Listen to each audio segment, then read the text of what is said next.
my name is Hartley Dagador, and you're listening to Wake Up with Wonder podcast, where my daddy shares with you the gift of wonder.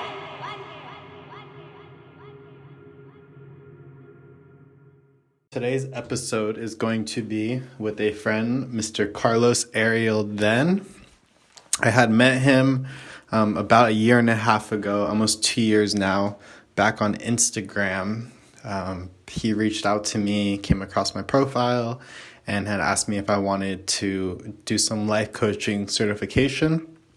So I think it's safe to say that Carlos is how I got into the world of life coaching and just the world of helping other people. So I am truly grateful to him for that. Although I didn't take up his offer, I'm still grateful. And since then, we've been in communication via social media. I joined his close friends group, which is his premium financial consulting, stock investing, credit repair consulting, basically anything involving money we talk about in his VIP close friends group. And Carlos has also inspired me and encouraged me to start my own Wonders and Friends VIP group in a sense. It's not going to be nearly as expensive as his because mine doesn't revolve around finances, but I believe that there's value to be had in emotional intelligence. So that's why I'm starting that group, my Wonders and Friends. If you don't know about it, check out the Wake Up with Wonder group on the Facebook page and you can learn more. And what else about Carlos? It's interesting that the first time I met him in person happened to be the day that we recorded this podcast. So if the podcast starts off a little slow, it's because that was the first conversation we've ever had in person. And you guys get to hear it live on a podcast, which I think is kind of cool. So I hope you guys enjoy this show. There's a lot of value to be had. Carlos talks about his three books that he wrote. He talks about how to fix your credit, talks about how to make money online, and he talks about how wonder impacted his decision to walk away from corporate America and to become an entrepreneur. And he talks about how wonder and his sense of wonder fuels his lifestyle as an entrepreneur. So here you guys are. I won't take any more of your time. Enjoy the show. All right, everyone. So I'm sitting here in LA at Raffaello's Pizza Parlor with my friend Carlos Then. We're going to go ahead and refer to him as Mr. Then. He's the Millennial business and finance coach. Thanks for having me. No problem, Carlos. And I believe he's also a published author. We got 3 books now. Yeah, 3 books now. I just came out with a new one called Credit.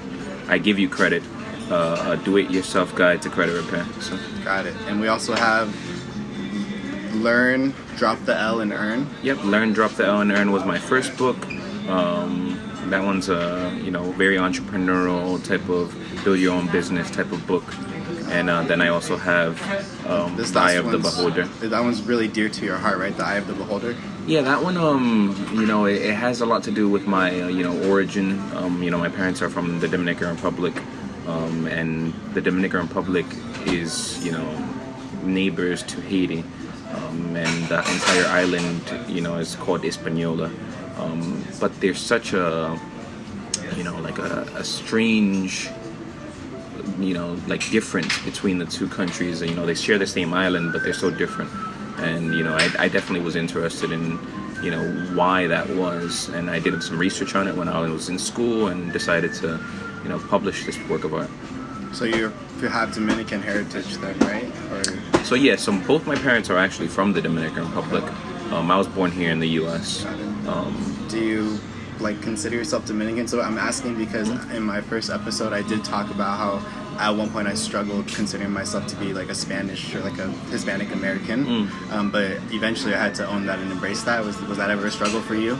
No, I mean for me, going ahead and learning about the country itself and actually visiting and having an experience there, I did wonder, why my race, I guess you could call it, or ethnic background did particular things, but I didn't have a problem identifying with it. Got it. Okay. So, since you're visiting from New York, from Rhode Island, Mr. Then, I'd like to ask you, what about LA? What's something that you wonder about from this is your second experience here? Yeah, right? it's my second time here. I do wonder, and we were actually talking about this yesterday with the lady who's hosting me for my Airbnb. A beautiful, beautiful home that she has, and also she's an author, which is pretty interesting. Her name's Nani, Nice. which I thought was great. But she mentioned earthquakes to me, and that is something that I definitely wonder about. I've never experienced one. And it's definitely something that, kind of piques my interest.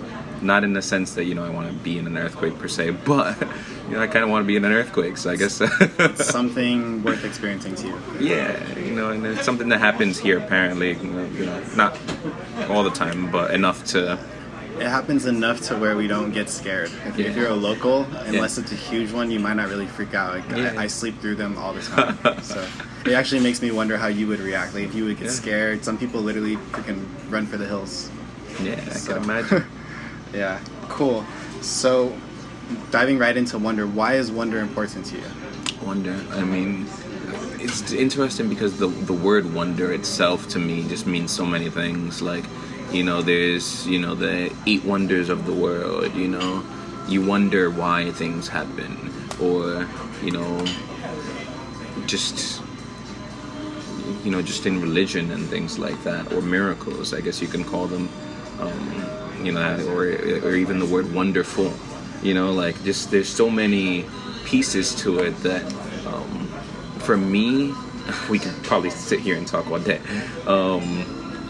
but for me, wonder, I guess it just mainly ties down to, being able to see something, or in your mind at least, and then reaching out somehow and then taking action on, that particular dream or wonder that you might have.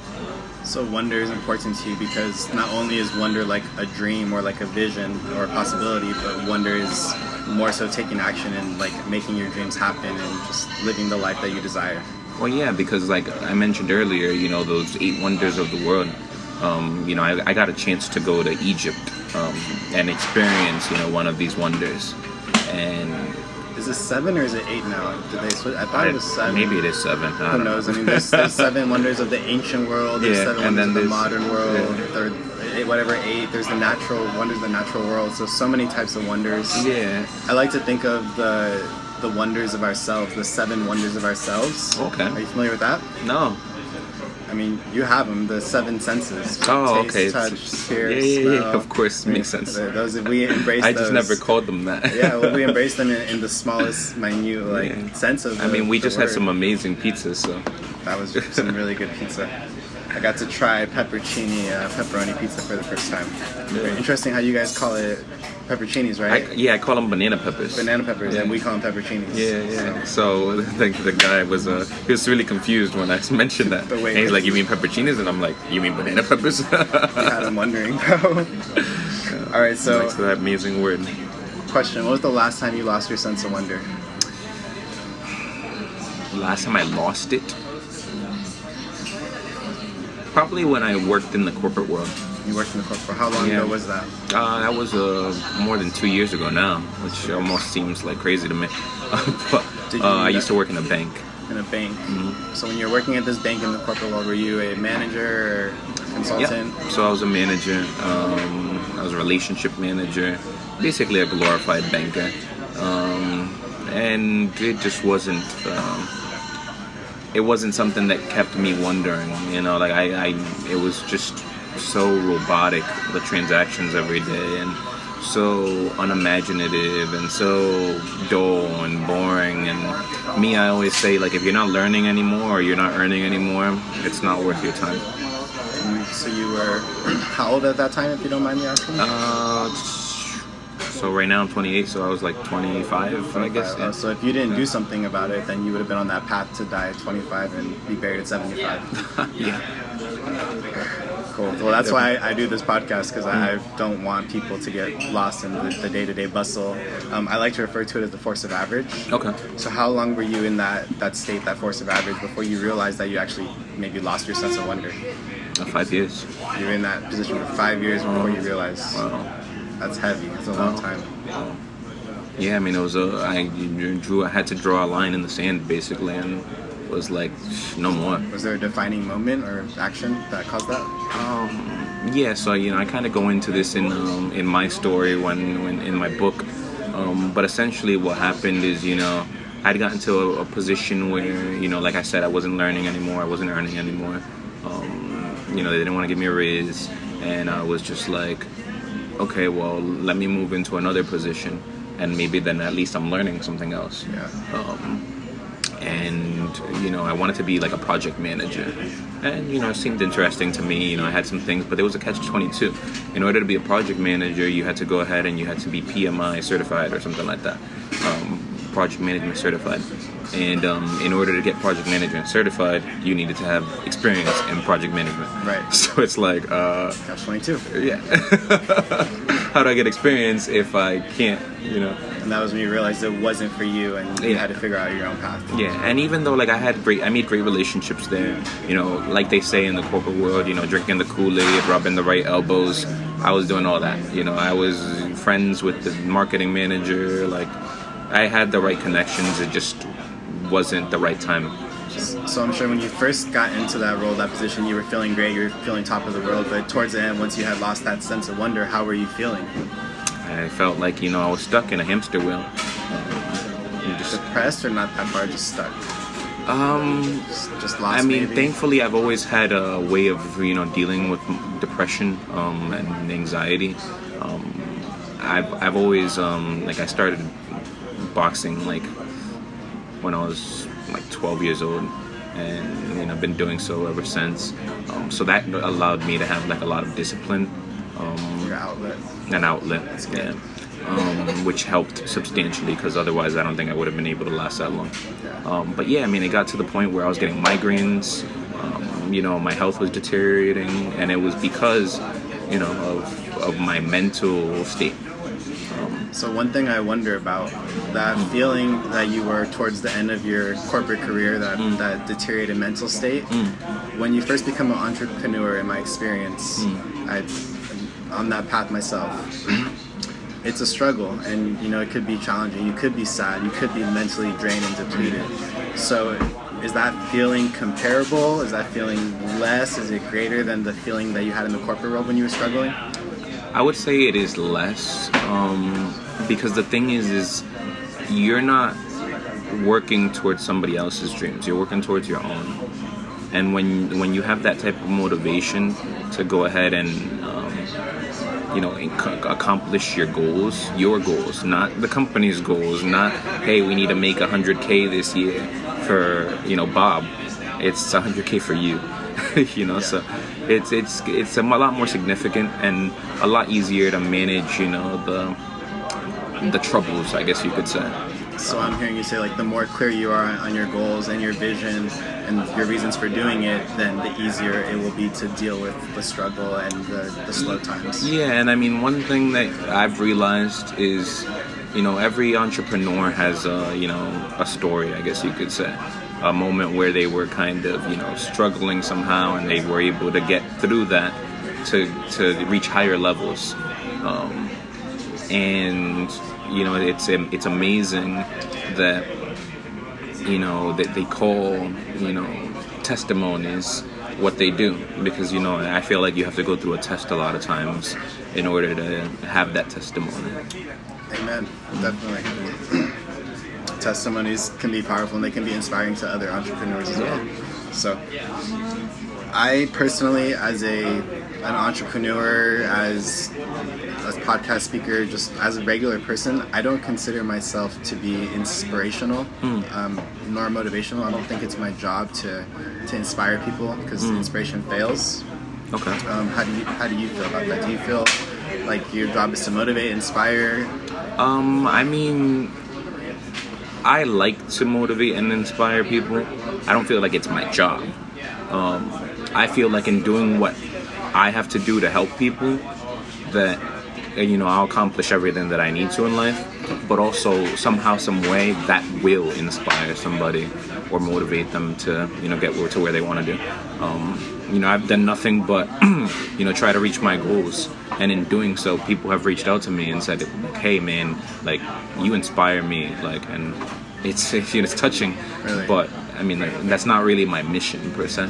So more so like you're applying the care principle. Like the more that you show people that you care about not only reaching your goals, but you care about them as people and just helping them genuinely. Yeah. That's really helping you to be successful and to help them reach their goals as well. Exactly. I like that. It's a key right there. I like to think so.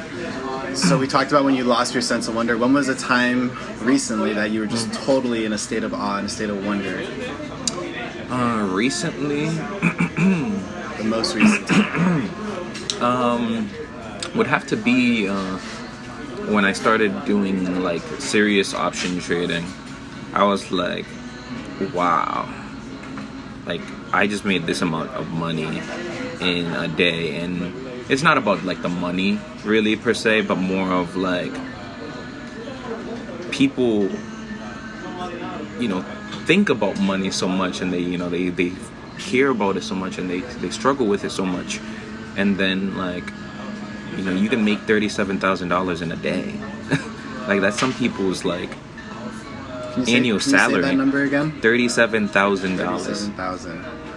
I'm actually in your close friends VIP group. Yeah. I'm privileged enough to be in that group, and thank you for being a part of it. Yeah, definitely. I learn a lot. There's a lot of value to be had in there, and I'm definitely seen that myself. I've seen that post. I've seen that picture. Yeah. That left me wondering, to be honest. Yeah, I mean, it is definitely something to wonder about. Like, even Tyler, he's one of the most successful ones in the group so far. That's kind of just followed what I've been doing.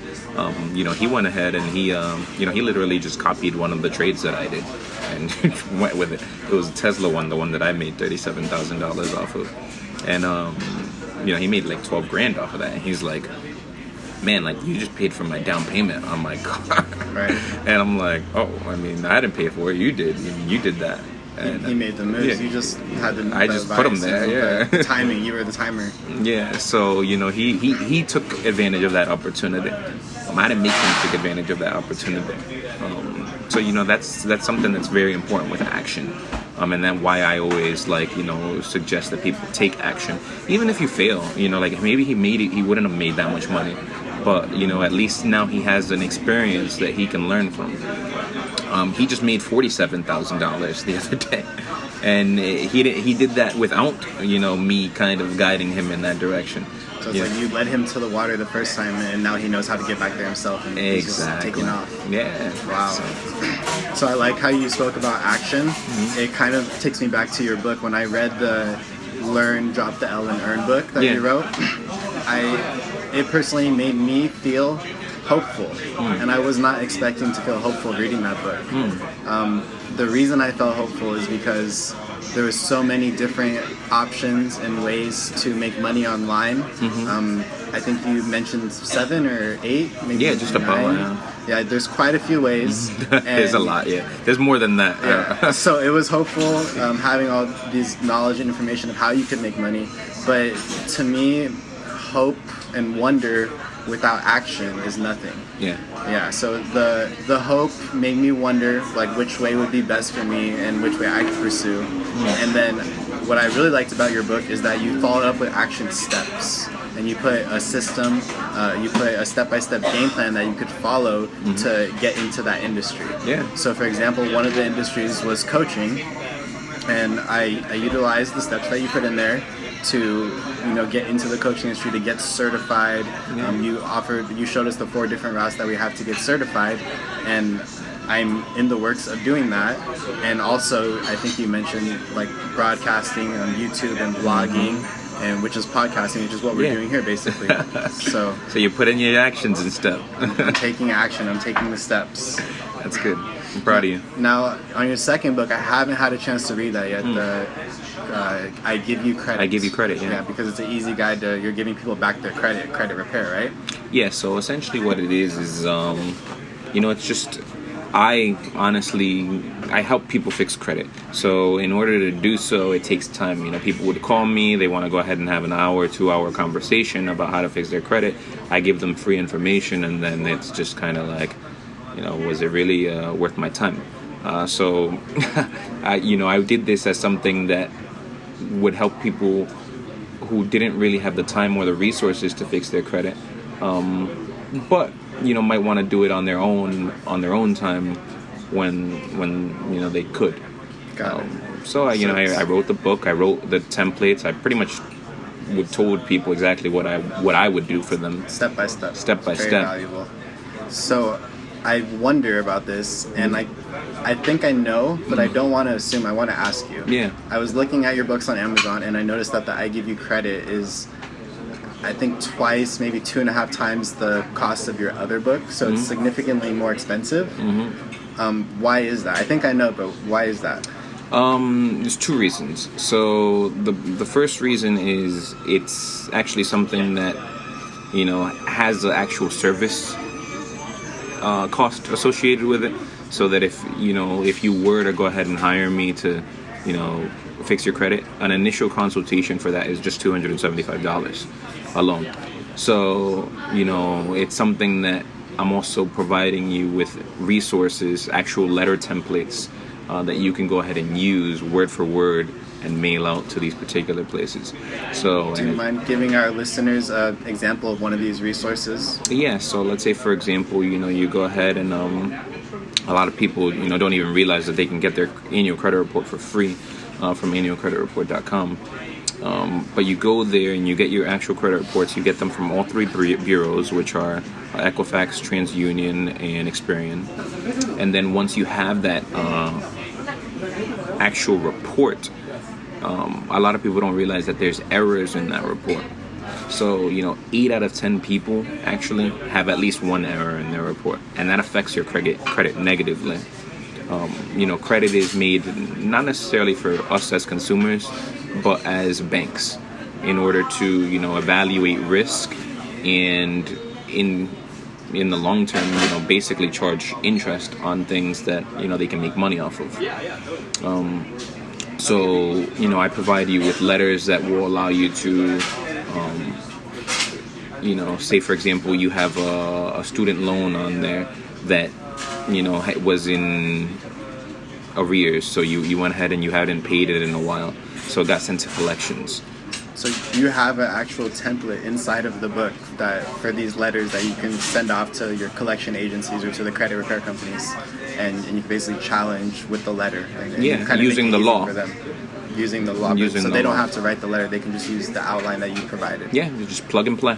I might need to use that for my student loans. There you go. Well, you have a book now, so. Thank you for the book. I appreciate it. So what would you say is the biggest impact of wonder on your life, just overall, just on having a sense of wonder? I would say, just faith. Like it's provided me with,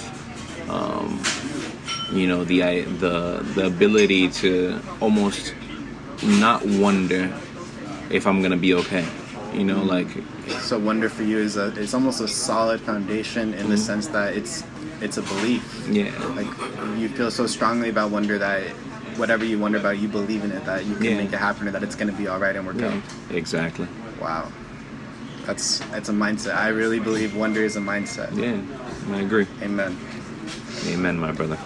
Now, in terms of being an author, how has wonder influenced your decision to write books and your ability to be an author and a writer? I'd say it's expanded upon it, because now I want to write like kids' books and stuff like that. So I wonder what type of things they would want to learn, and then things that would help them, at early ages, as opposed to having to wait till you get to high school and college to learn about money. So you want to write kids' books in relation to money? Yeah. That's awesome. They don't learn that in school at all. No. I have a feeling you're going to create like a high school course or something for kids. Possibly. When they're in high school, not learning about money, just send them your way. Hey, I mean, maybe. We'll see. We'll work on it. There we go. How about in your coaching career, in your consulting? How is wonder allow you to be a better coach, a finance coach? I mean, it allows me to, better speak to people as far as like what their goals and things like that might be. So, being able to find out what your wonder might be or what your goals might be is important to me because I want to help you succeed as much as possible. So not only is wonder helping you communicate better, but it sounds like the wonder is what allows you to make connections with these people and just go deeper. Yeah. Do you mind sharing with our listeners your personal definition of the word wonder? My personal definition of the word wonder would probably be something that is almost unimaginable, but reachable. So it's almost like, you can dream about it, and it seems almost unreal, but it is real. So unimaginable but unreachable. I guess maybe not unimaginable because you wouldn't be able to imagine it if that was the case. Like impossible but possible, maybe? Yeah, maybe that's a better term. So how do we make the impossible possible then? You have to imagine it, you have to wonder, yeah. Visualize it. Visualize it somehow. So yeah, I mean, I guess I would have to go with that type of definition where it's, it is something that you can imagine, you can dream up, but it's something that, a lot of people might not think is possible, or maybe even you might not think is possible, but it is, That's how I see wonder, at least. So, being in the coaching industry, you're a finance coach. I've worked with some life coaching practice. I think wonder allows me to get curious and connect with people and communicate. And by wondering and asking different questions and kind of flipping their perspective, it really, I think that's how I help them. Okay. So for money, sometimes it's hard to talk about money. I mean, how do you like leeway into that? Well, I like to think of people talking about finances like almost like people just casually talking about sex. Okay. It's not something that a lot of people are comfortable doing. Right. But they'll realize that if they do it, at least with somebody who's trustworthy, and that isn't gonna put their business out there, which is why all my coaching is confidential. It's something that would help them, like if you don't talk about it, So you basically just got to get down and dirty, but find somebody responsible, somebody trustworthy. Yeah, I mean, you gotta feel the person out. So like, I mean, I don't expect everybody to think that I'm their go-to finance and business coach. Those are two things that a lot of people aren't comfortable talking about. They don't want to talk about how their business has lost all their customers or how they might need to rebrand. People aren't comfortable doing that. But if you are comfortable doing it, we can figure out why it's happening and how we can change it. All right. So I know apart from being a coach and being an author, you also have a couple of endeavors that you have business partners that you work with. One is a social media. Yep. So I have a smooth social media with Jonathan Rosales. It's my business partner. Okay. It's like a social media marketing and management agency. Got it. So if people want to learn more about that, Smooth Social Media on Instagram? Yep, Smooth Social Media on Instagram, smoothsocialmedia.com. All right. And then any other business endeavors or any other social media links you want to share before we get going? I have a few things going on. So me, I'm a bit of a... Always doing something. Yeah, I'm like a serial entrepreneur. Okay. But I also have a security company called Nightlife Security. That's with my friend Alexander Peralta. And that's called Nightlife Security on Instagram, Nightlife on website, nightliferi.com. And that one's based out of where? Rhode Island, Massachusetts. Out of Rhode Island. So anybody on the East Coast? Yep, East Coast, but I mean we're gonna be going nationwide pretty soon. So got it. And then you've also put some of your strategies that you mentioned in your book, like drop shipping and all that. You put those into practice, right? Yeah. So I actually own a website. It's called thenproducts.com. Okay. Literally, just go ahead and that's just drop shipping. That's on autopilot. Okay. Which is fun because I'd check and I'd be like, oh, well, I made some money today, and then I forget forget where it comes from. Yeah. So, And how long has that one been going on now for? that one's been going on from the beginning. So that was one of my first kind of endeavors. Got it. And it's still floating about. I wonder how long did it take for that one to kind of take off, or It didn't take off right away. It was a struggle at first. Okay. But I stuck with it. I stuck with it and kept running the ads, and Perseverance and persistence. yep. And then next thing you know, you get a sale, and it's like, oh shit, like this is real money. It's a snowball effect in there, right? Yeah. Okay. All right. Well, I think our listeners can find you on Instagram at Mr_then. Yep. THEN. Yep. How about Facebook? Where can they find you on Facebook? So Facebook.com/Mr. spelled out MISTERTHEN. Got it. Yeah. All right, Carlos. Well, thank you for your time. And is there anything you want to say to our listeners before they take off?